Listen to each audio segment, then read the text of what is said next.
Good day, Lena.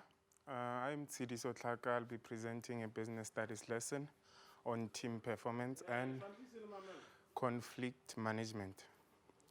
This topic is covered in term 2 under the main topic business role. Let us now look at the breakdown of the topic. We have 3 subtopics or units, which is team performance, conflict management, grievances, and dealing with difficult employees.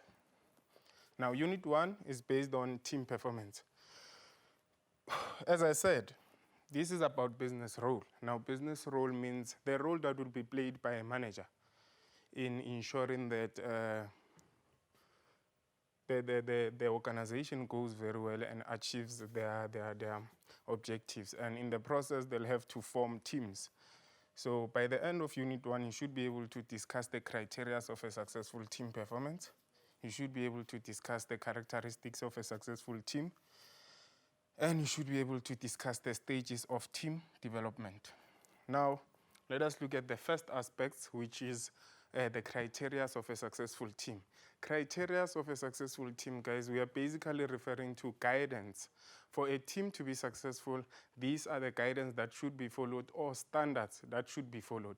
And remember that the person who will basically look into starting a team will start a team in the business because of a project. And a project is something that is temporary. So for the project to be successful, we should look at the following criteria.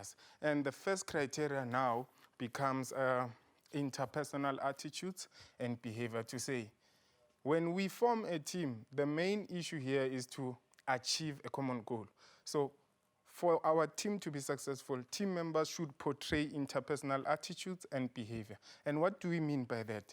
We basically are saying team members must have a positive attitude of support and motivation towards each other. And they must be committed towards achieving a common goal. So basically, interpersonal attitudes and behavior is talking about ensuring that within the team there's a culture of motivation and support for each other's efforts.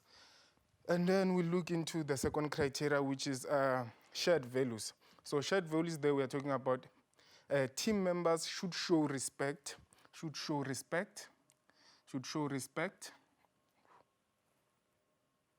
Team members should show respect towards each other's members despite the differences. So team members should respect their fellow members, and then they should show respect for the knowledge and the skills of other members. And then we further look into another criteria, which is communication. Team members must have a good communication so that quick decisions can be made.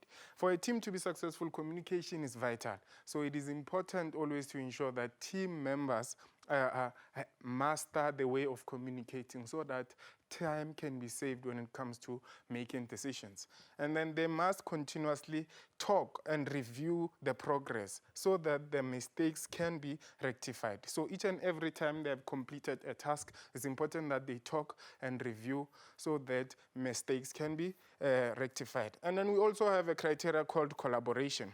Now, all team members, with collaboration, we're talking about team members being involved. So all team members should take part in decision making for the team to be successful, because remember, they bring different skills and knowledge. And then furthermore, there needs to be goals need to be clearly set, and so that all members know exactly what is to be achieved. And then this is how, and we further look into now another aspect, which is now the characteristics of a successful team. Now, let me talk about this so that we understand each other. For you learners to understand characteristics of a successful team, it's important to understand the criteria. As I said, criteria are guidelines and standards for a successful team. So for those teams to characterize success, they need to know the criteria. So basically, we'll look at the first characteristic, which is successful teams share a common goal. And when we talk about this, we talked about it in the form of a criteria, which was interpersonal attitudes and behavior, to say they share a common goal. So for a team to be successful, they need to characterize or here have this character which we call sharing a common goal. Number two, there is a climate of respect and honesty. For a team to be successful, they need to show respect and be honest to each other. Another aspect, which is team members enjoy open communication. We talked about it as a criteria to say we have a criteria called communication. So for the team to be successful again, they need to show a character of showing open communication. And then the other one is the balance of knowledge and skills to achieve the objective. So that's why we talked about collaboration. And I said that when we collaborate, we include different people with their different abilities. That's why the balance of knowledge means the balance of different skills, so that the team can be able to achieve the goals that were set. And then we'll look into now assessment on criteria of a successful team. You may be asked to discuss the criteria of a successful team performance. And what normally happens is that you will maybe say collaboration. And then when you say collaboration, you will be awarded 2 marks if it's section B. And when you explain that collaboration means, for instance, the balance of knowledge, and it means everyone being involved in taking decisions, that explanation will give you 1 mark if that is section B. That is section B. But when you move to section C, if you do the same thing, you give us the collabo and you also explain, then you'll get 2 marks if it's section C. And then you may also be asked to identify the criteria of a successful team from a given scenario or statement. And then you may also further be asked to explain the characteristics of a successful team. That way, basically these questions are 8 marks, 6 marks, 8 marks questions. And then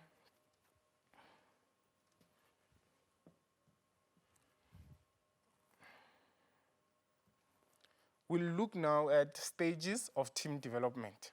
Stages of team development.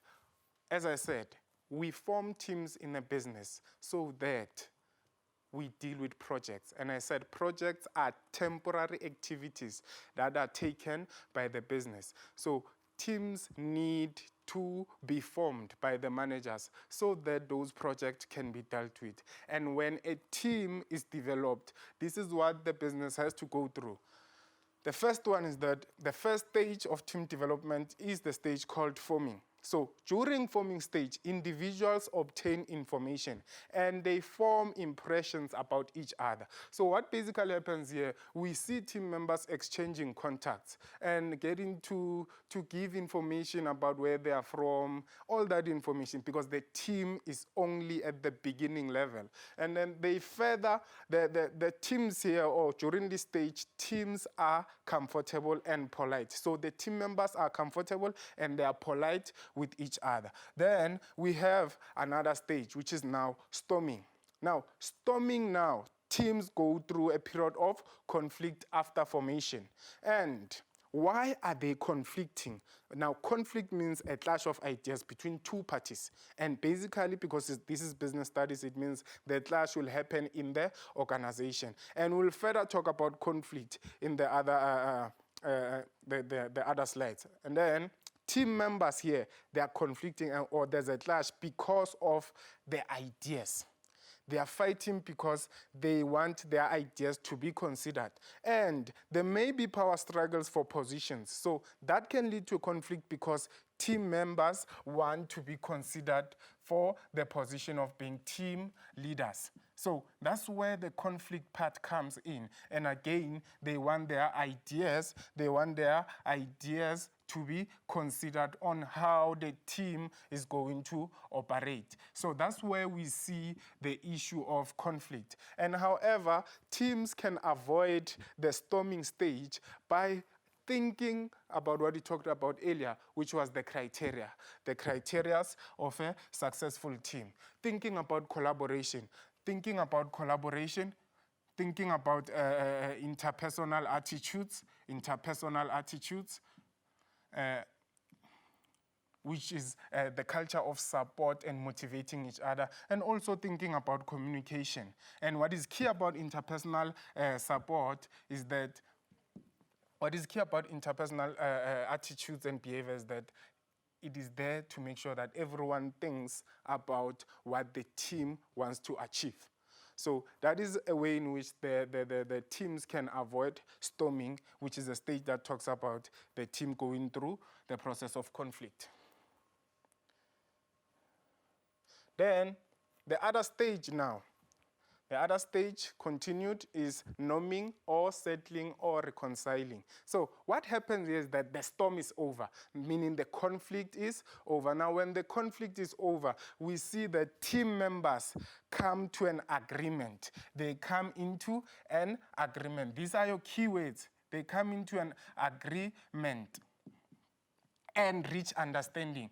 And reach understanding and reach consensus, which is they reach understanding on how the team should operate. Furthermore, team members are reaching this understanding because their roles and responsibilities are clearly defined and accepted. It means each and every team member now understands their role and responsibilities and what should they do for the task to be completed by the team. That's why we call it the norming, settling, and reconciling, because everyone now reaches an agreement and reaches consensus, which is an understanding of how the team is going to operate. And it's because, guys, everyone understands their roles and responsibilities and what should happen for the team to achieve their goals and objectives. Then we have the performing stage, or an alternative can be working as a team towards a goal. Now, team members here are aware of the strategies and the aim of the team. So everyone here is aware of what we want to achieve as a team. So there's the focus is on achieving the aim of the team. So they have direction without interference. So team members here work alone. They also basically don't need so much interference from the leader, because these team members now have a good working relationship. And then we have another stage called adjourning, or the morning stage. Now, this is the stage where the team is about to dissolve. Now, when we are saying the team is about to dissolve, most learners make mistakes and say this is a stage whereby a team is dissolving. No, it's not dissolving. It's about to dissolve. But the task must still be completed before the project ends. So we call it morning because of a reason. Why are we calling it morning? We call it morning because some team members go through a process of stress, and they become traumatized because now they'll have to leave the group or the team and start working as individuals, or start working as on new projects. So that will be basically your stages of team development. As I said, we have forming, we have norming, we have storming, we have performing or working as a team, and we have adjourning or morning stage. So those are basically your 5 stages of team development. Then this is how they can be assessed. You may be asked to explain the stages of team development. You may be asked to explain the stages of team development, and you may be asked to identify these stages from a given scenario. So for instance, a scenario might be saying Temba LTD, for instance, has a project, and they just wanted to start a team. And in that team, we see the team or the members of the team exchanging contacts. And from the scenario, you should be able to identify, to say, this is the forming stage. And then let me move on to Unit 2. Unit 2 now is on conflict management. Conflict management. Now, what should you understand after this Unit 2? You should be able to mention or discuss the causes of conflict in the workplace. You should be able to identify the causes of conflict from a given scenario or statement. And furthermore, you should be able to explain or advise businesses on how they should handle conflict in the workplace, or the conflict resolution steps or techniques. And then we start. Before any other thing, we have to talk about the meaning of conflict. conflict is a clash of opinions or ideas in the workplace. So what basically happens here is that there's a clash of ideas between two employees. It can be two employees in the same position or an employee and a manager. So what happens there, the clash happens in the workplace. It happens in the workplace. So when it happens in the workplace, it is to say this is business studies. So the conflict cannot happen in any other environment beside the business. And again, it's a disagreement between two or more parties in the workplace. As I said, it can be between the employee or two employees, or the employee and the manager, or the employee and a supervisor. So that is conflict. And then we move. The causes of conflict. Conflict can be caused by different aspects in the organization. Now, these are some of the aspects. Firstly, the cause of conflict can be because workers may have different personalities or backgrounds.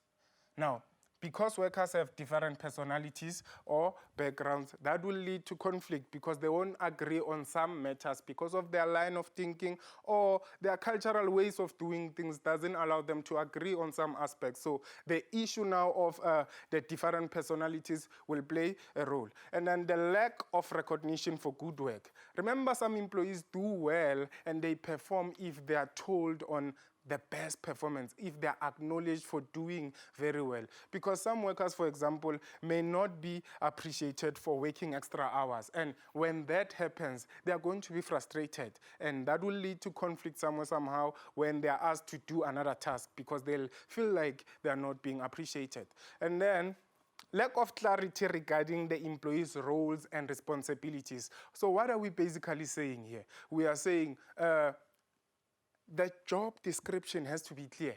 So if the job description is not clear, it means now our employees won't understand their roles and responsibilities. Today they'll be asked to do this, and on the other day they are asked to do another task. That is going to be confusing, and it will lead to conflict because they are going to make a lot of mistakes which they are going to be reprimanded for by the manager or supervisor. So that will lead to conflict. And then lack of communication between management and workers. If there's no communication between management and workers, there's going to be what? A conflict again. And remember, there are different ways in which conflict can be caused by the business, because we cannot always blame the workers, but the business somehow can be blamed for some aspects that are not properly organized by the organization. And then a leadership style used can also pose a challenge.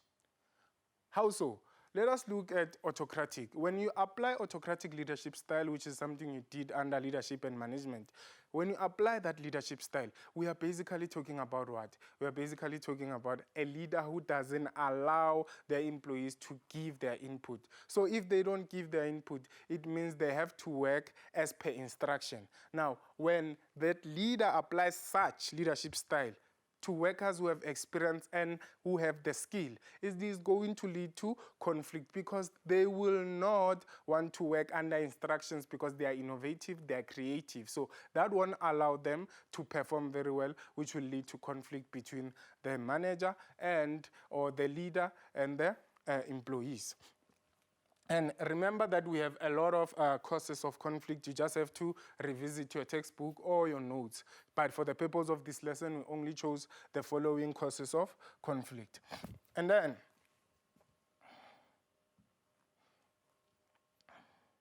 we move to conflict resolution steps. This is now how is the business going to solve conflict that has occurred between two employees or between a manager and maybe one of the employees. Now, I'll make a practical example. Let's say I'm a manager and I have to be assessed. I am a manager called Mr. Tlaka, and there's a conflict between Maria and Tom.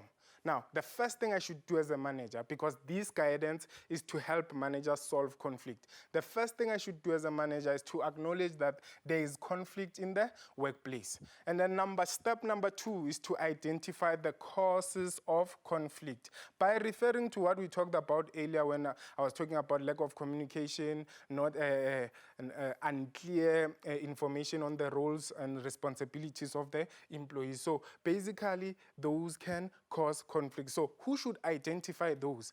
Is the manager. Now, the manager will have to identify the cause of conflict. And then the manager will have to further arrange a meeting between conflicting employees. So the 2 employees, which in my case I said is Maria and Tom, I'll have to arrange a meeting between Maria and Tom. And I should, in step 4, each party must be given an opportunity to express his or her own opinions. I should give Maria and Tom an opportunity to do what now? To explain their opinions and their views and give them clear opportunities so that they fully express themselves. And then after that, I do what we call, I avoid blame shifting. I avoid blame shifting. So blame shifting should be avoided so that a joint effort must be made. So as a manager, I should not blame each of the participants or any of the party that is conflicting. So I should not blame Maria and I should also not blame Tom.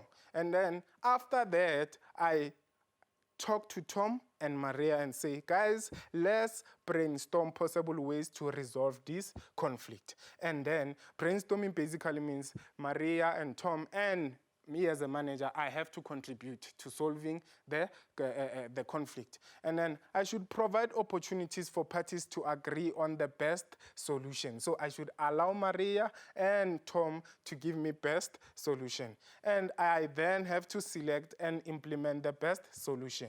And then if it doesn't work out, what is the last resort? As a manager, if I have selected and implemented a solution and it doesn't work, I have to resort to what? Sourcing experts. Meaning, when I say source, it means I have to go and get experts outside the organization so that they can come and help me with solving the conflict between Tom and Maria. That is your conflict resolution steps. That is how a manager would be expected to manage conflict. And then we move to assessment. You may be asked to elaborate on the meaning of conflict, which can be 4 or 6 mark question, and then you may be asked to name or discuss the causes of conflict in the workplace, which may be a 4 mark or 8 mark question. And then you may be also asked to identify the causes of conflict from a given scenario, and then that will be indirect. And then you may be asked again to advise businesses on how they should handle conflict in the workplace. And then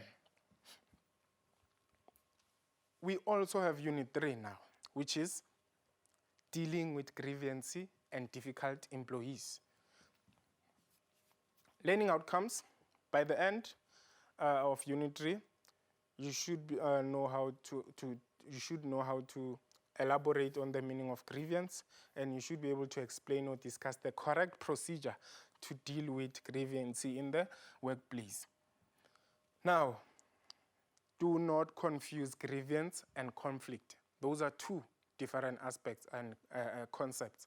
Grievance is when an employee has a problem or complaint in the workplace. So now basically the employee is complaining to the business on a particular issue. For example, grievance can be caused by such issues. Discrimination. If an employee is discriminated, they have a right to complain, and when they complain, they'll have to follow grievance procedure. And if they're unfairly treated, they can also opt for a grievance or complain. And then poor working conditions. Again, if you're working under working conditions that are unfair, you can also opt to complain so that your matter will be dealt with. And then we'll look now into the correct procedure to dealing with grievance. And we have an aggrieved employee. When we are saying an aggrieved employee, or we are basically referring to the person who is complaining. Now, this is a correct way in which you deal with grievance. An employee must verbally report. Now, when we are saying, let's say this is our employee, This is our employee. Now, our employee has to verbally, meaning they have to talk. They have to talk to say, hey, I need help about a particular working conditions. I need help. Now, the employee must verbally report the grievance to who? The supervisor. To who? The supervisor. Now, the supervisor who needs to solve the issue within 3 to 5 working days. So, let's be clear. The supervisor will have to solve the matter within 3 to 5 days. And what was the form of communication there? The form of communication was what? The communication was verbally from the employer who is complaining about a particular working condition. And then, if it didn't work out, should the employee and the supervisor fail to resolve the grievance in 3 or 5 working days, what is going to happen? The employee may take it to the next level of management. So the employee has to take it to the next level of management. Now, what is going to happen there? The employee must now write formally. Remember the first time the employee communicated verbally, but then now the employee has to write a letter. So lodge a grievance in writing or complete a grievance form. So now this will be the grievance form. This will be the grievance form for the grievance to be taken to the next level of management. Now, a grievance hearing must be held. A grievance hearing must be held. Let's say this is a table now that we are going to have the manager on the another level. We are going to have maybe the employee. Now, this is our manager. And then this is our employee. And then this is our, let's say, our supervisor. Now, what is going to happen there? A grievance hearing will be held with all relevant stakeholders. These are the relevant stakeholders: the employee, the manager, and the supervisor. They play a role of being what now? The relevant stakeholders. Why are they relevant? The employee is relevant because it's the one who communicated verbally to the supervisor. And the supervisor was involved because they communicated the matter to him or her. And then the matter was not solved. And then it was taken to, in writing, to the second or the next level of management, which was the manager now. Now the manager is involved. So they become now what? The relevant stakeholders. So a meeting will be held. Now, a grievance hearing must be held with all relevant parties present. And then minutes of the meeting must be what? Recorded. Minutes of the meeting must be recorded. And any resolution passed must be recorded on the formal grievance form. Now,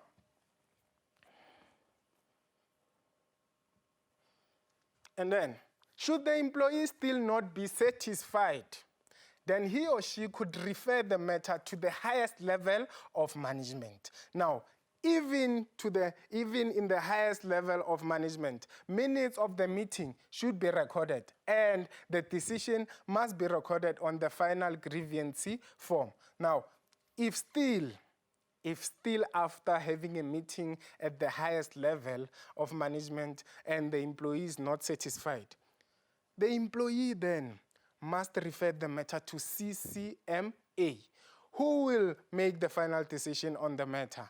And the matter, when we are looking after CCMA, the matter can be referred to labor court on appeal if the employee is still not satisfied with the decision now that is taken by the CCMA. So if the matter didn't work out internally inside the organization, remember, we consulted the supervisor, we consulted the next level of management, and then we further consulted the highest level. And if all internal components of the business failed, then we take the matter externally to CCMA. So let me show you a diagram of what I'm talking about. So basically, the first line of communication, guys, will be the supervisor. And we know that we communicate verbally. we communicate verbally to the supervisor. And then after we go to middle. Now middle, what happens there is that we also communicate using a grievance form in writing, which becomes formal. And a meeting is held with the middle manager or the next level of management. And if the employee is not satisfied, we take the matter to the highest, which becomes top level of management. And still, after taking the matter to the top management, then still the employee is still unsatisfied, then we take the matter to what? CCMA. And CCMA will make a decision. After making the decision, we take the matter to the labor court of appeal.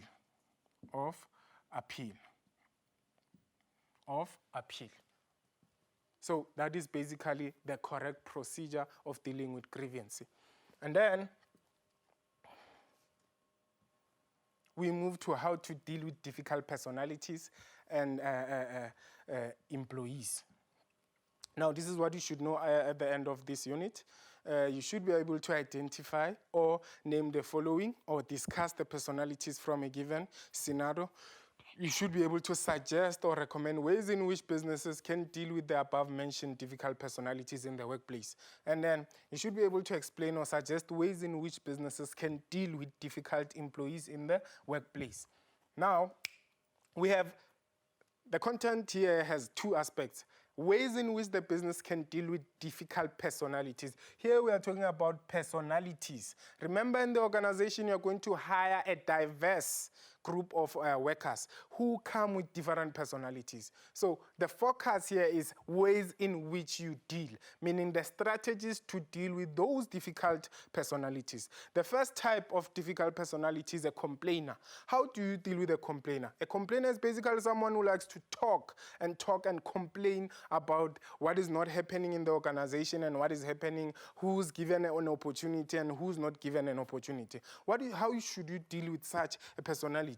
You listen to the complaint, but you do not acknowledge them because they are not coming up with a solution in any way. And then we move to another type of difficult personality, which is indecisiveness. So this is basically a personality of a person who's not able to take decisions. So what should you do as a manager? Remember, this is a main topic called business role, and that role is going to be played by the manager. Now, the manager has to help them make the decision because I said they are indecisive. They fail to solve problems or make decisions. So as a manager, help them to make the decision and solve the problem. And then we have also some personalities that are over-agreeing. They always agree. Even if you give them a job and they know they won't complete, they will agree. So how do you deal with such a personality? Be firm with them and do not let them make promises that they cannot keep. So you teach them that, you train them that if you can't do something,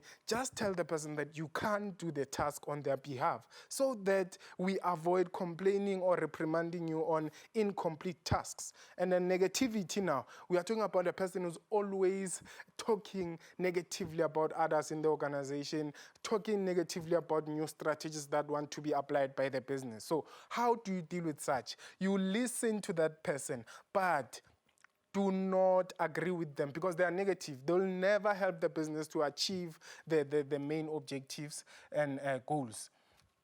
Then we also have other personality types, which is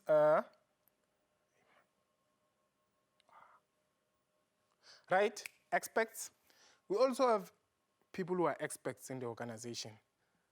And how do you deal with them? Basically, experts are people who have the master knowledge. They know how to do activities. They have the skill and the know-how. So how do you deal with them? Do not accuse them of being incorrect because they know their facts. So you should also be able to know your fact when you're about to deal with them because if you don't know your facts, they are going to sabotage you and show you that they are better than you. And then we also have quiet personalities. Quiet personalities are those individuals that just work, they don't complain, they are just quiet. And they don't respond to issues. They just quiet and follow suit to whatever the group is saying. So how do you deal with such personalities? You wait for their response and restrict the time of the discussion. And then aggressive. We also have employees now who are aggressive. These are people who always want to show aggressiveness and fighting spirit when it comes to matters in the organization. Now, allow them time to speak and blow off. And then be firm. Do not attack them because they will attack back. And you'll be basically caught in their game of attacking and wanting to fight. So allow them time to speak and blow off, and be firm. Do not attack them. Then we move now to ways in which the business generally now deals with difficult employees in the workplace. So this is now the summary or the inclusion of everyone. It can be a quiet person, it can be a negative person. We include them in the strategy. It accommodates everyone. So even if the question comes sometimes, even if you use these strategies, they're going to help you to deal with everyone who's becoming a problem in the organization, either by being quiet, by being over agreeing on matters, and so forth. Now, how do you deal with difficult personalities? Identify the type of personality which is creating the problem. That is one. You identify them as a manager. Remember, business role under a topic called what? Team performance and conflict management. This is how you deal with conflicting workers. And then meet privately with difficult employees so that there's no distraction from other employees, because remember, some of the difficult employees, they love showing off. So if you meet in a private place, they're going to be able to discuss in a polite way if they're bringing problems to the organization. And then make intentions and reasons for action known so that the difficult employee may feel at ease. Do not show them that you are going to attack them. Just tell them that we should reach an agreement together. And then another issue is that do not judge the person, but try to understand his or her intentions and why he or she is reacting in a certain way. Remember, guys, in an organization, somehow, some employees will come and portray some attitudes because they're stressed. So when they're stressed, you should be able to understand that some behaviors are informed by particular situations that are outside the organization.